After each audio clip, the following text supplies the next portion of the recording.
Hello and welcome to Joy in Our Town. I'm Sherry Duckworth. Joining me today is Miss Gina Parker, Executive Director of Back on My Feet, Dallas, Fort Worth. Thank you so much. Thanks for having us this morning. We're glad to have you here, and I think what you all do is really cool, so I'm excited about talking to you today and kind of letting our viewers know what your organization does. But tell us about how you guys got started, because when people hear about what you all do, it's like, how does that work? We get that. Your reaction is very normal with everyone else's. Yeah. I happen to think our organization is very cool also. Yes.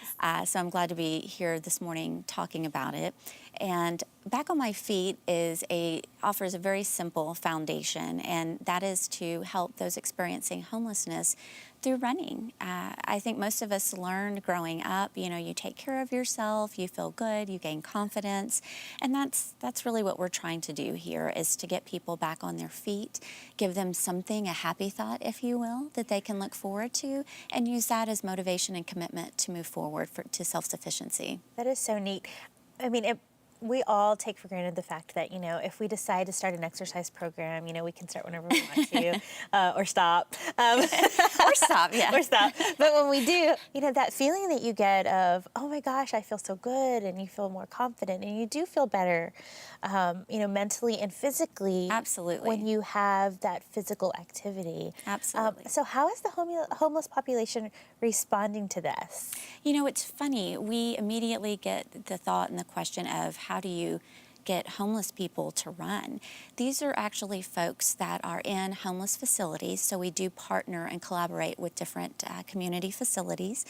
And the goal is to get them to commit to themselves and get up and do exactly what you said, feel good about themselves and get going. What's so great about the program is that we're unique because we don't offer food and shelter. We offer the running and the commitment of running as a means to get other resources. For example, if they reach certain milestones, they get help with resume building, or they get job training classes, things that are long-term needs and things that will keep them moving forward. And that's really what we like about it. Those are interesting goals. I need your help to keep me motivated to run. What are you going to give me? No, I'm just kidding. Would you like to volunteer? Hey, maybe. But that's really cool that they have those motivational, you have motivational tools to help them, to encourage them. Absolutely. And it's really things that, as you mentioned early on, that we take for granted. Learning about financial literacy, managing your money, being able to communicate, have the social skills, simple things that sometimes those situations can be easy to forget. And they have to relearn those tools, and it's very important. And speaking of volunteer and running, we can always use volunteers to help us coach and mentor our members, and volunteers in other capacities outside of the running. We have lots of opportunities available. That's wonderful. What organizations in the Dallas area do you partner with right now?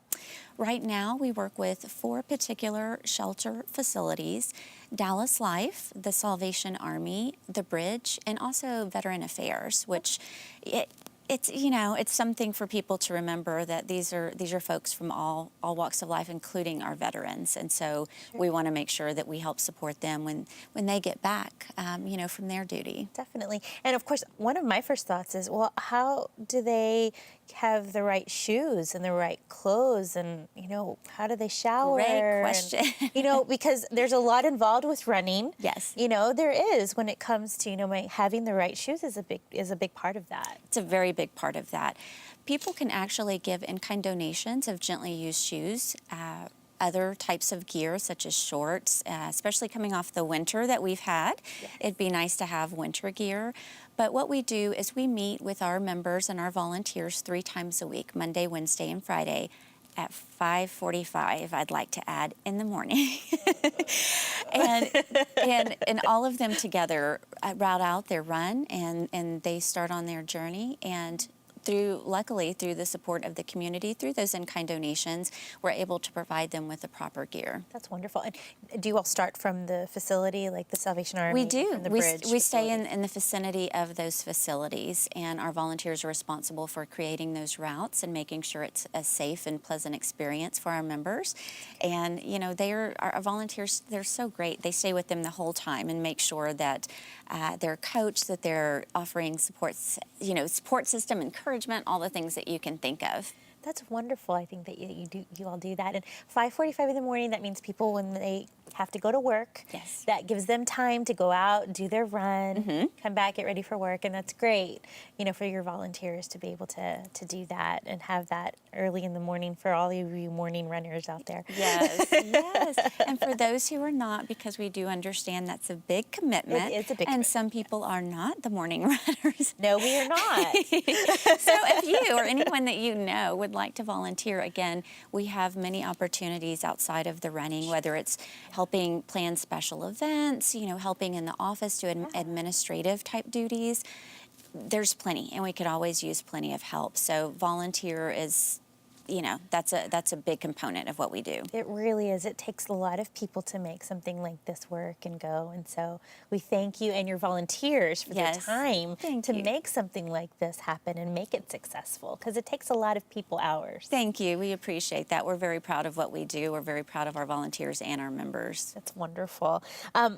Okay, so talk to me a little bit about some of the stereotypes, because we all have, you know, in our mind when we hear homelessness, different stereotypes kind of pop up into our minds. What are some things you would like people to know about dispelling some of those stereotypes?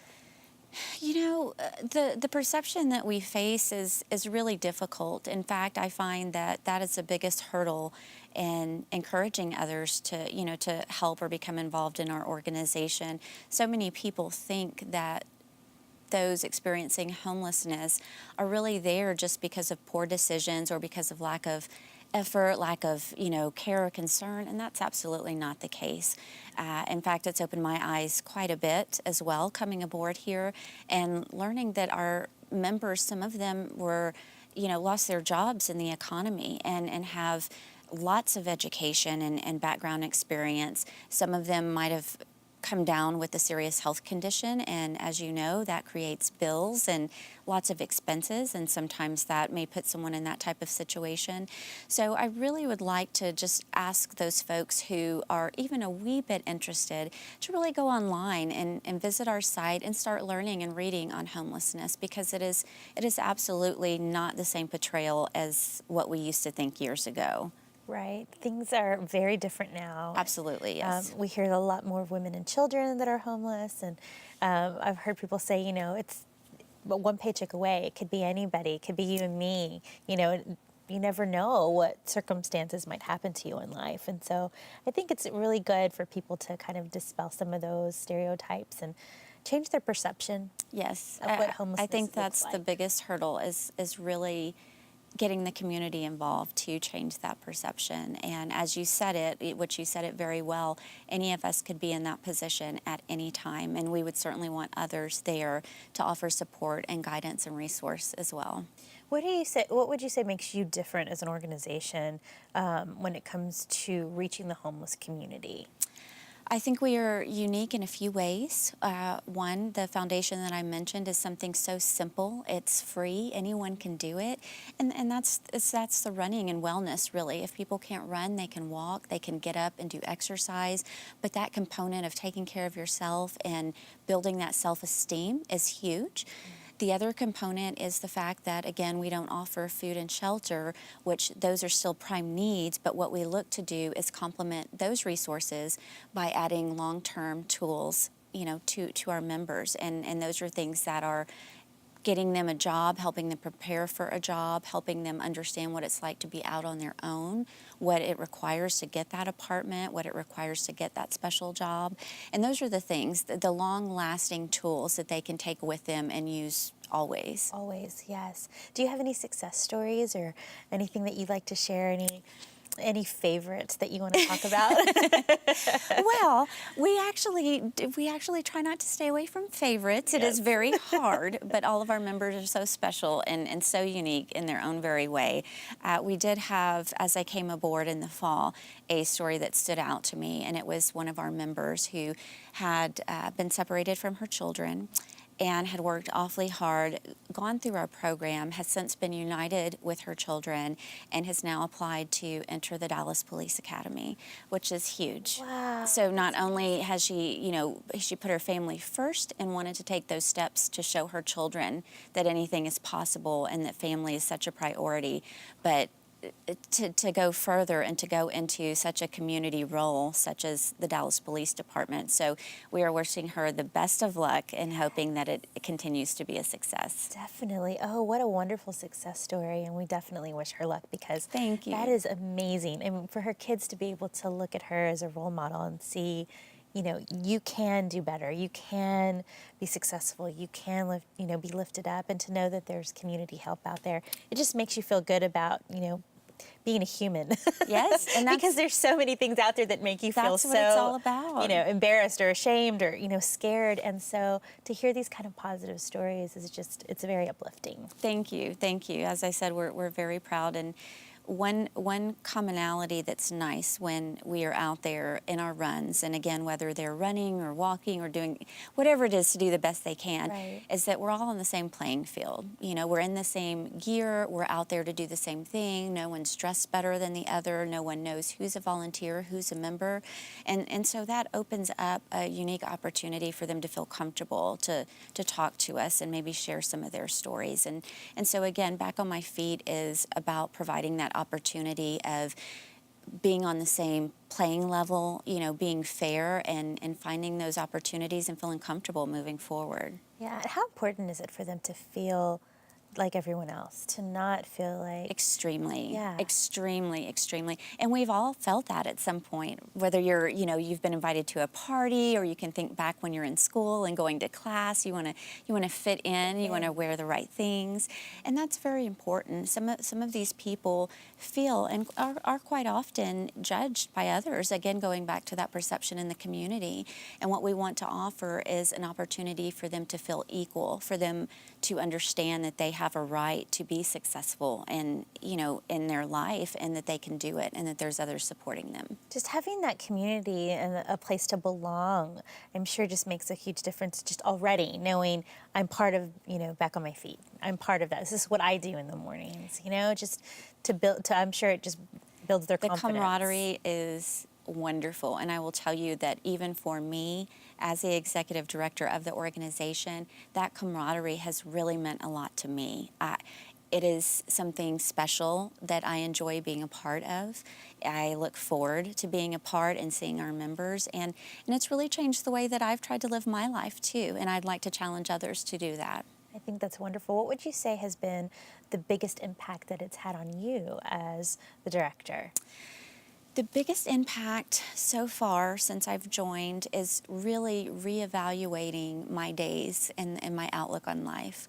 It's so easy for people to get in the everyday habit of complaining or wishing or thinking they should have more. And working with our members, it really humbles me and has me truly appreciate what my family and I have every day. So I've found that I've been a lot happier since joining. That's wonderful. I think it's great to hear that because we do lose sight of, what we have, especially those who, we have a job to go to every day, or, we have a home to go to every day. And so knowing that being a part of an organization like Back on My Feet, that this is going to help people achieve the things that we take for granted, that we really need to learn to be more grateful for. Having a job, having a home to go to, and the fact that you help them get back on their feet physically. Literally, but also that you help them to achieve those goals as well, to where, they get that resume and they have the confidence to walk into that job interview and to do the things that they need to do to better their family. Like the wonderful success story you shared about the mom who's going to be a amazing. Dallas It's police officer. I'm amazing. just so, that police officer. I'm amazing. just so, that encourages me. So I want to thank you so much for what you're doing for the community and Thank you. helping the homeless community to get back on their feet. Thank you, and thank you for allowing us to share our story. Absolutely. We want to thank you all today for watching Joy in Our Town. And if you'd like more information on Back on My Feet, that website is www.backonmyfeet.org. awesome. Thank you so much for being here again. Thank you. And thank you all for watching us here at Joy in Our Town.